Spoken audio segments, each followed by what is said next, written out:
bismillaahi raxmaani raxiim. khayrta kusoo dhawaada qeybteenii 36 ee luqadda python. qeybtan waxaan ku qaadan doonaa object oriented programmingka konseptyadiisa qeybaha ugu horeeya. waxaan ka bilaabeynaa class. waa maxay horta class? laakiin waxaa ka horeeya object oriented in programming concept ka bixino. marka hore object oriented programming markii hore waxaan kusoo shaqeynayna procedural programming kaasoo ka koobna functions. hadda laakiin object oriented programming wuxuu ka kooban yahay objects. marka objecti ku shaqeynaysid waa ina class abuurtid.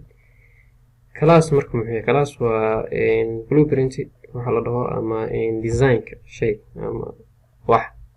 designkaas marka waxaa laga abuuraa shaygaas waxaa laga marka hore la sameynaya designkiisa, kadibna asigaa la abuuraya. marka sidee marka python joogin class loo abuuraa? class marka abuuraysid marka ugu horeeya waxaa qoraysa keyword la dhahayo class. marka class dhahayd magaciisa ayaa qoraysa magaciisa. marka python la joogo marka class name conventionkiisa waxaa kamid ah in xarafka ugu horeeya uu capital noqdo. tusaale oo kaleeto hadda my class aan dhaho my class. hadda my waa weyneyey, classna waa weyneyey sababtoo ah my waa eray, classna waa eray. sidaas darteed labadooda way kala madax badan yihiin marka laisku dooqoonaa. marka waa si loo fududeeyo akhrinteeda waxaa la sameynaya kaamilkees waxaa la dhaho eray walbaba xarafka ugu horeeya capital ayaa laga dhigaya. markaas colon ayaa leedahay. classka wuxuu ka koobnaan karaa labo. labadaas waxay yihiin properties oo ah astaamo iyo behaviors oo ah dabiicad. behavior maxay tahay? propertyna maxay tahay? property tusaale haddaan usoo qaadano qofka oo kaleeto. qofka wuxuu yeelan karaa astaamo inuu dheer yahay, inuu gaaban yahay, inuu buuran yahay. astaamaha kuwaas. behavior waxaa waaye qofku inuu soconayo, inuu ficil uu sameynayo, dhaqankiisa. marka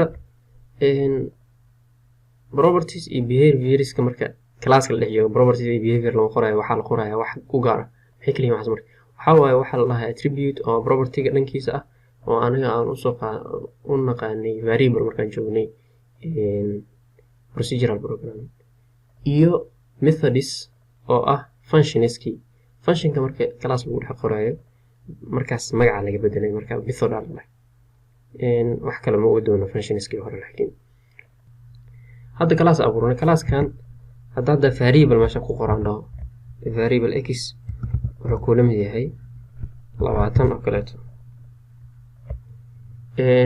classkan waa abuuray. hadda haddaanan gareeyo run aan dhaho, run markaa dhaho ujeedaa wax oo error ma lahan, caadi. laakiin see kusoo bandhigaa tan? see kusoo bandhigaa x qiimeed. x qiimeed haddaan inaan rabo inaan soo bandhigo meeshan wax ku qoran waa property ama attribute si loo yaqaano, waana class level variable. markii method aan inta ku dhex qoro aan variable kusii dhex qoro markaasaa waxaa la dhihi doonaa instance variable. laakiin hadda waa class level variable oo class uu ku dhex qoran yahay, method kuma dhex jiro classka.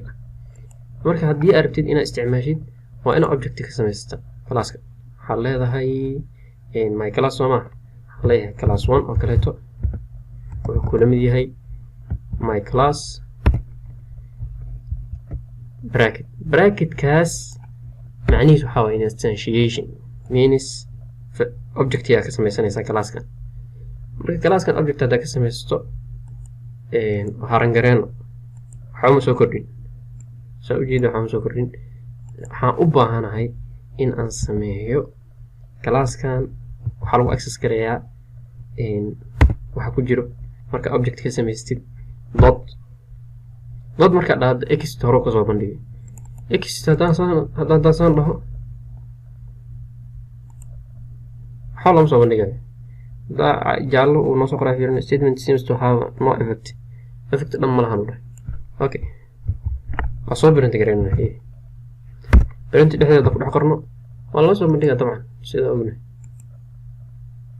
runtii oo ujeedaa class-ka sida lagu access gareeyo property-giisa saas waaye waxaan sameynay waa abuurnay class-ka markaa abuurnay kadibna object-yaan ka sameysanay object-ga markaa ka sameysanay instantiation ku sameynay kadibna waxaan dhahnay access garee property-ga la dhaho x oo ah variable oo class level ah kadibna 20 ku shubnay kadibna soo daabacay hadda saa ujeedid waxaan abuurnay class kadibna object-yaan ka sameysanay kadibna waxaan access gareynay property-ga marka simplest form oo class loo abuuro property loo sameeyo ayaan sameynay waxaana wax aho saas hadda muhiimad gaar sameynayo ma ahan qaybteennii 36 intaas ayay noo leegtahay